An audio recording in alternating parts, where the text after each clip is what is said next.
Welcome to another episode of Social Butterfly Club Member Spotlight. Next to me is my long-term friend Kurt Aydin, who is a retired lawyer who is now studying and becoming an expert of wine and Chinese tea. Welcome, Kurt. Thank you for agreeing to doing the interview with me today. Okay, thanks Alice for inviting me to sit on your spotlight. Awesome. So do you want to give our members a little introduction of yourself and what your business background is? Okay, well, as you said, I used to be, in a previous lifetime, I was a corporate commercial lawyer and did also some estate work. And then I retired about 5 years ago, just before COVID, thank goodness. And since then, I study Mandarin in the morning, and I also study Chinese tea, and usually now I have an annual trip to China to study some aspect of Chinese tea. Wonderful. That's awesome. So, as you know, Social Butterfly Club is a business networking club, and we try to kind of dig out some of the life hacks and wisdoms from our members to share useful tips with other members. So if any business person, let's say, ever get into a kerfuffle, whether it's with their business partner or with clients or whatever, what is the first thing they should do or say or not do or say? Well, they probably shouldn't say or do anything. They should probably sit down and have a long thought about what are the factors bringing this issue to the forefront in the first place. Obviously, it's not, you need to, I think you can almost rely on Taoist wisdom to say, or Buddhist wisdom, that if you're finding yourself in a difficult situation, probably you need to work on yourself first before you look at somebody else. And then after that process, I think the next step is, I remember the famous words of Stephen Covey, and that is, make sure you understand what somebody else's position is before you even offer to try to explain where you're coming from. Right. Now, you've helped a lot of businesses do mergers and acquisitions. What do you think are some of the major pain or challenges when two businesses merge together?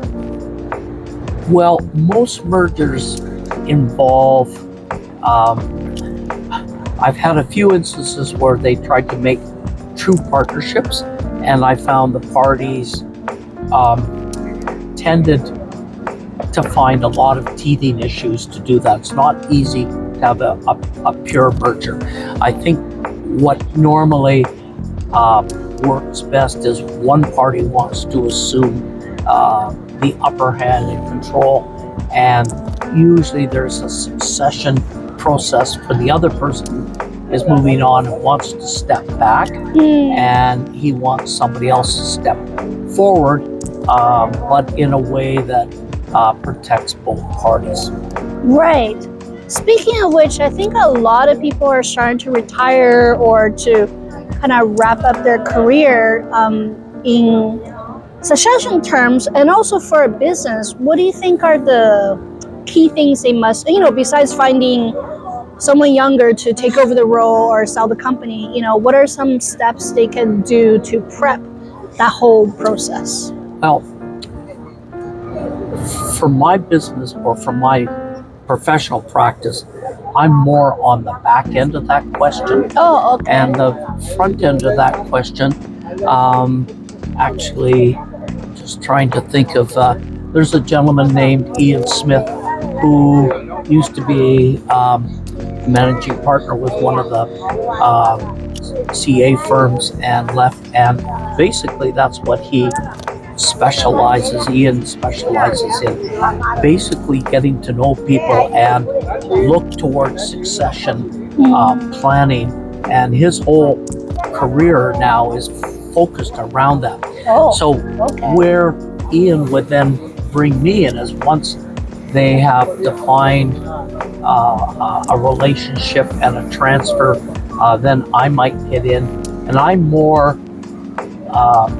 I'm sort of doing the nuts and bolts of the transmission, but I'm not doing the planning. Oh, I see. And so you're dealing with the assets and figuring that out.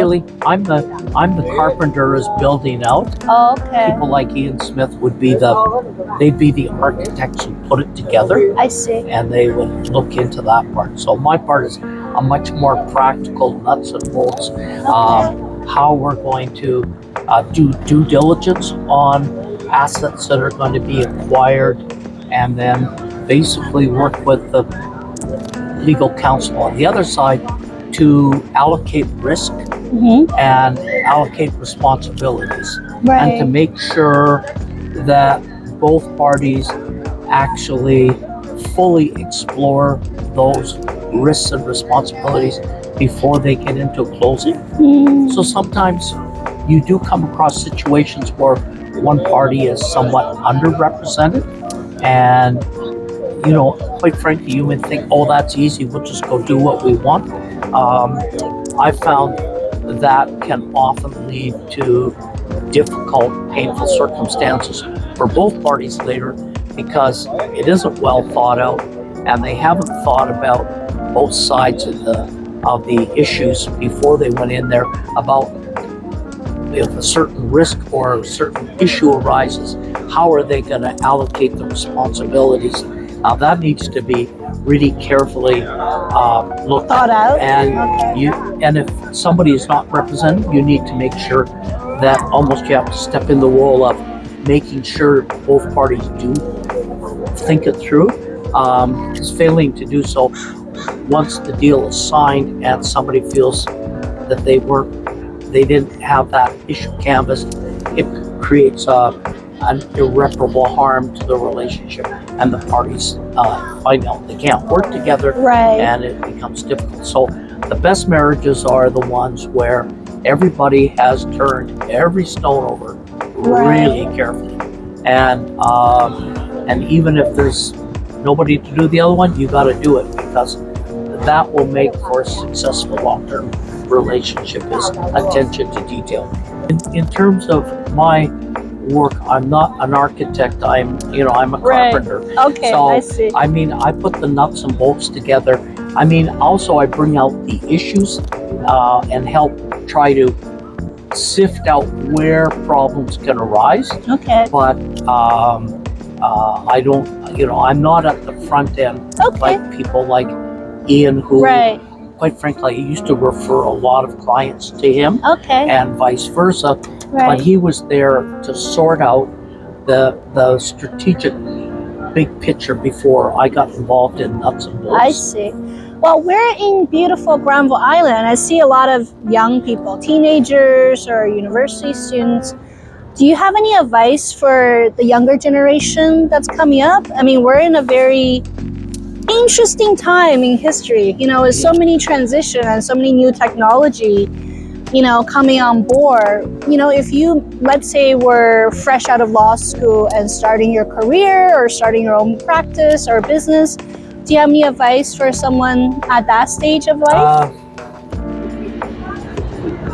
That's a pretty complex question too, because things are evolving so quickly. I find myself always realizing that the practice I faced when I first started practicing doesn't even exist anymore. Oh, wow. Come on, I started practicing and the newest, hottest rage was the Selectric typewriter. Oh, really? Self-correcting. There wasn't even computers nowadays.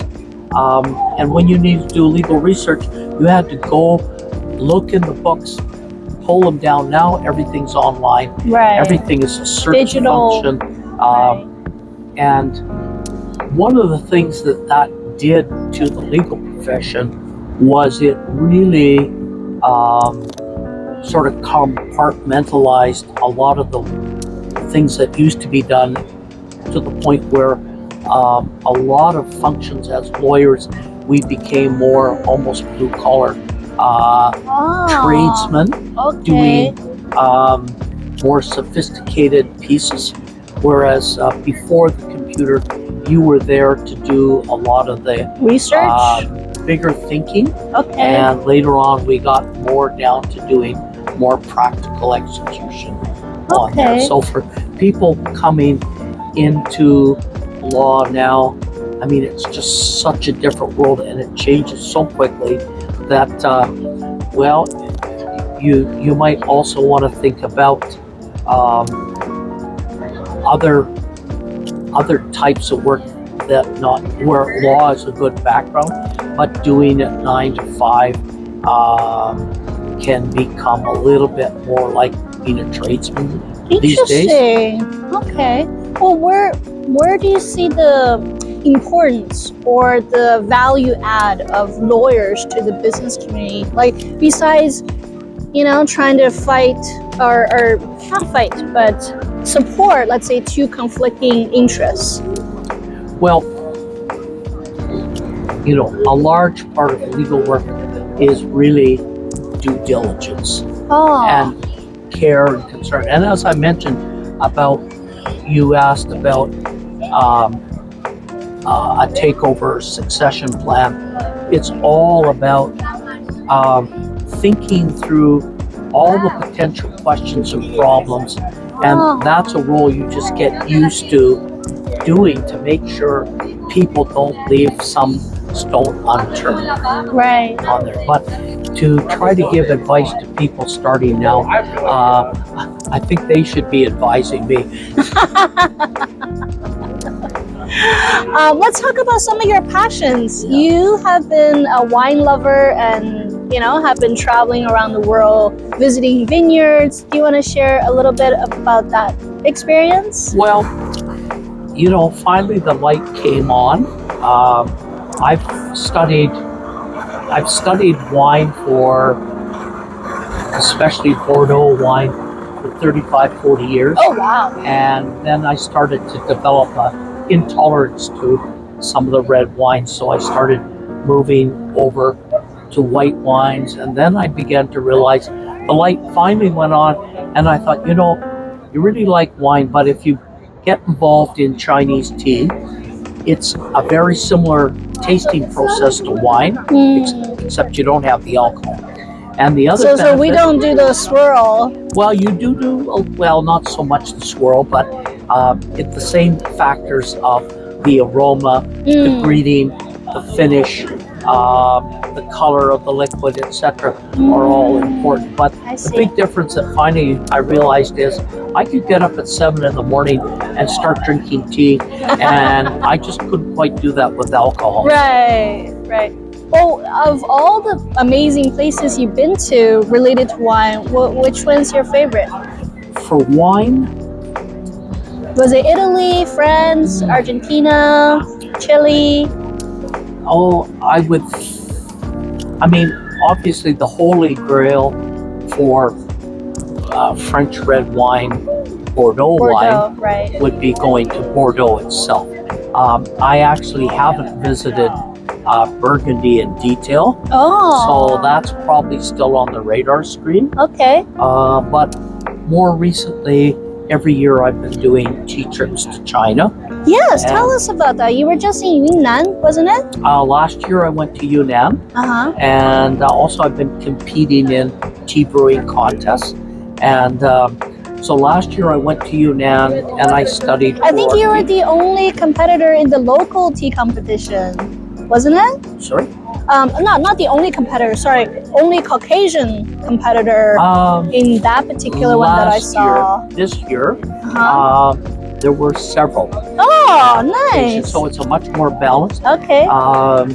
So last year I went to Yunnan, and I studied the Sichuan, but I studied pu'er tea in quite a bit of detail. Which is very famous. Yes, and so I ended up in a village right on the Laos border. I actually put my finger through the fence into Laos, and they told me I was the first foreigner that they knew of to visit that village. Wow. It's only 12, 15 homes, so it's small. Wow. So there was some firsts in terms of getting to some very remote, and that's so you're a diplomat for Canada? Yeah.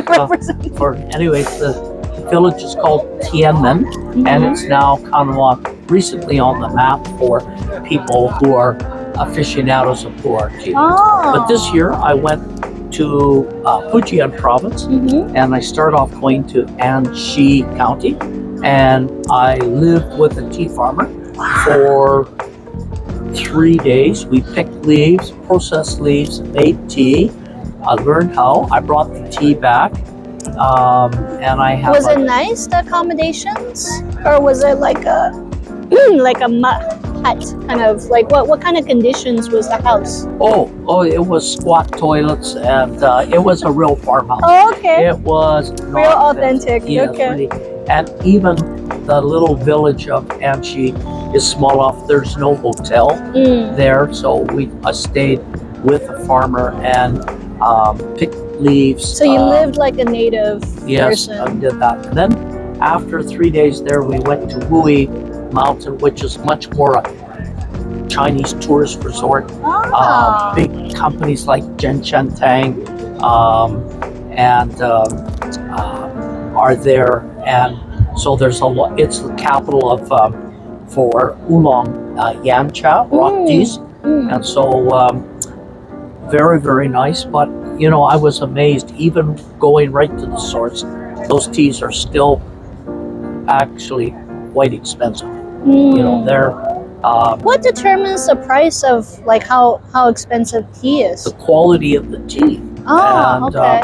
And also, So the taste, the specific taste. yes. Ah. So companies like Shihua and Tang, very high quality tea companies, and you'll get what you pay for, but you won't get a bill of goods on it, but you'll get there. But the problem is, to get really good tea, you got to pay substantial money. I mean, good money means you're paying $1 to $5 a gram.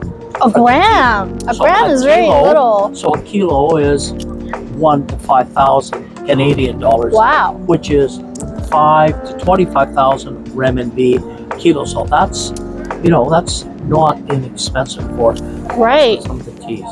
Wow. So was that your favorite trip, the most recent one to Fujian? Well, last year was equally interesting as this year.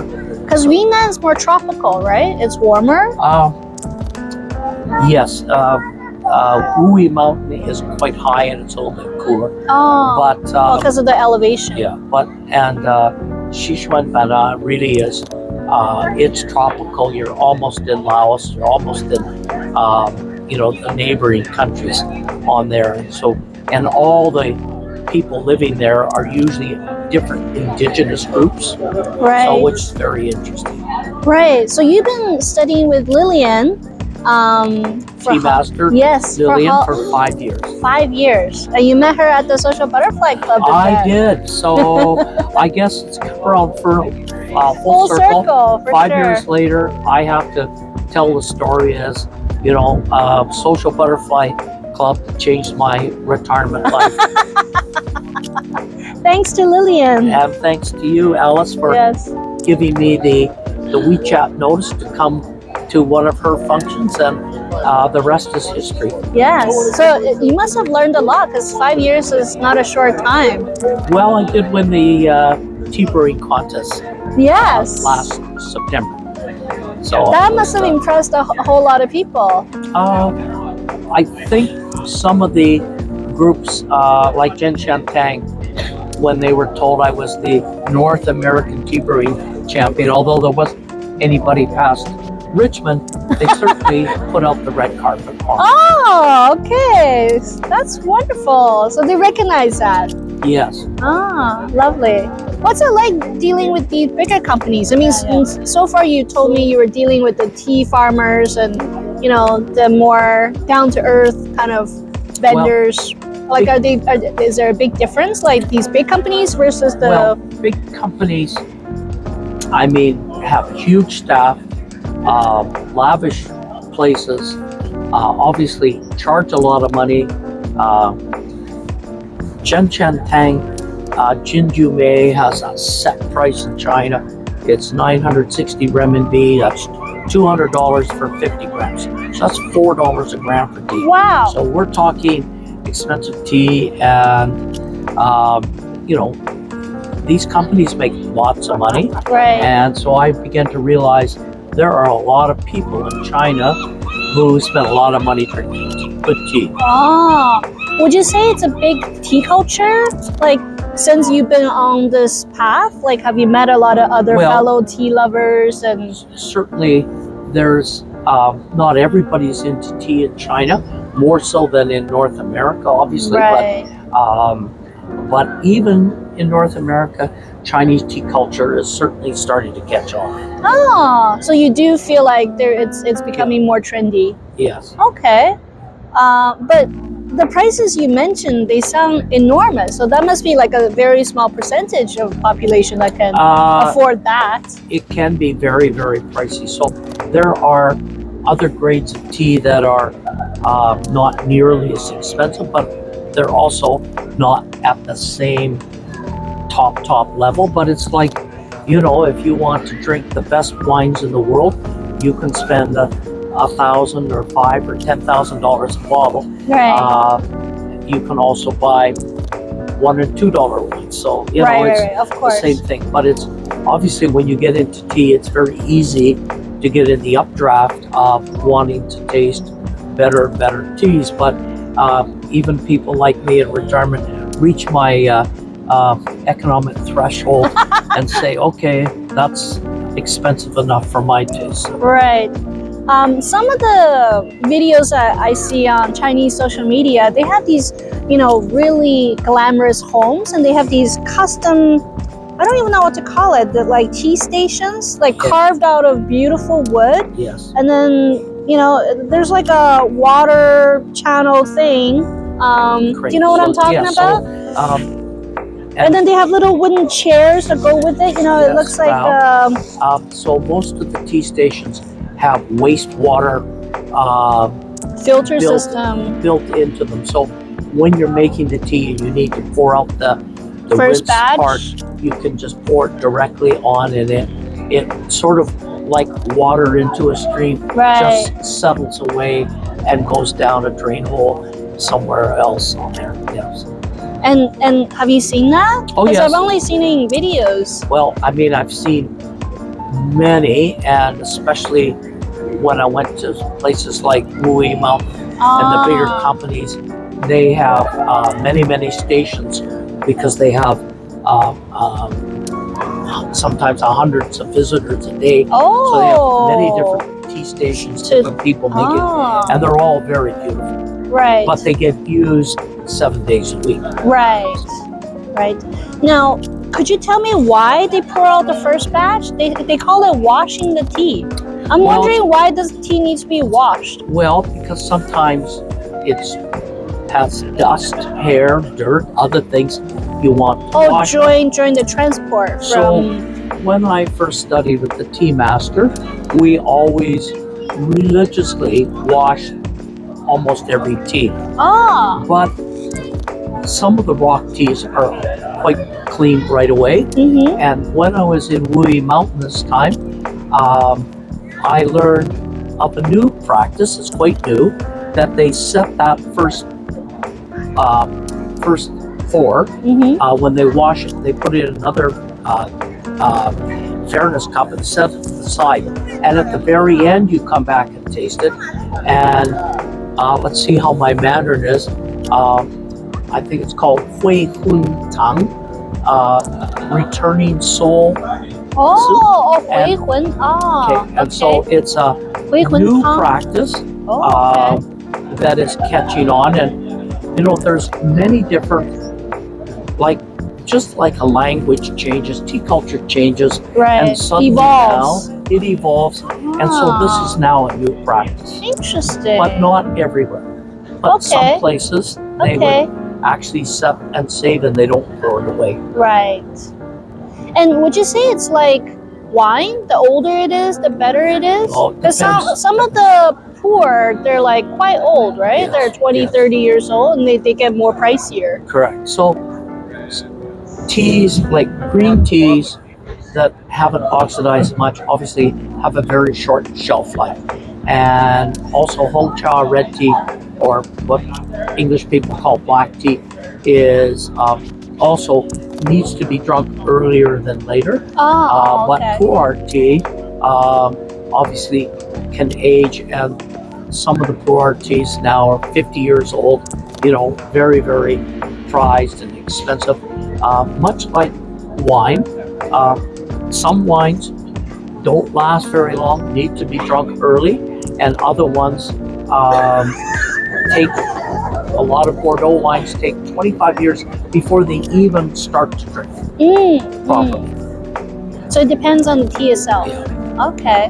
Now, if you're a Vancouver, right, like you and I, where's a good place to buy tea? Because besides the Tenleys and whatever brands we buy from Safeway, or If you're talking Chinese tea, yes, where's a good place to shop? Well, I guess there's 2 or 3 places in Chinatown. There's the Chinese tea shop. Oh yes, And he give classes. Daniel Uh-huh. also does some teaching. Right. He's very, very knowledgeable. In all my competitions, he was one of the judges. Oh, I Number see. 2 is Pedro owns O5 on West 4th Avenue. Yeah, I'm And aware of them. He does both Chinese tea, a lot of Japanese matcha. Ah, He's usually one of the judges okay. in there. Yeah. And then there's a third gentleman I've met in South Granville, around 65th and Granville, has a tea shop in there. Right. And then, of course, you have Van Cha, where it's a tea house. Right. And they also sell some Is it teas. in West Van or North Van? Well, West Vancouver on 16th Street, and then Okay. downtown on Hornby Street. They have 2 locations. It's very elegant, isn't it? Yeah, I've seen videos of it. I mean, that's where your competition was. So I saw. competitions are It's there. beautiful. Right, Okay. there. And So it's a venue. You can enjoy tea, but you can also buy tea from there. right, Okay. yeah, and then there's online vendors for teas. Mhm. And Like not Amazon. yeah, but there are out of Singapore. There's Tea Sense and other people like okay. that sell different teas. So Okay. obviously, the idea is to start at the basic level. Don't spend too much money. When you can appreciate the difference, you can spend a bit more money. Right. Now back to business. You must have met some crazy clients over the decades you've been in business. Would you like to share a story of one crazy client? Well, let's see how much time we have. Quickly. Yeah, quickly. Well, I can tell you, as a solicitor, I had a client who I met in my first years of practice, and we always kept in touch. And one time he contacted me and said, I'm in the Dominican Republic. I'm the executor of an estate, and the fellow who I'm the executor for just passed away. And bring your golf clubs and come on down, but I need your help to wrap up the estate because the beneficiaries live back in Canada, although he's left Canada. And That sounds like a good deal or a good it sounded business. good. I grabbed my golf clubs and headed down there, only to realize that it was the other end of the universe.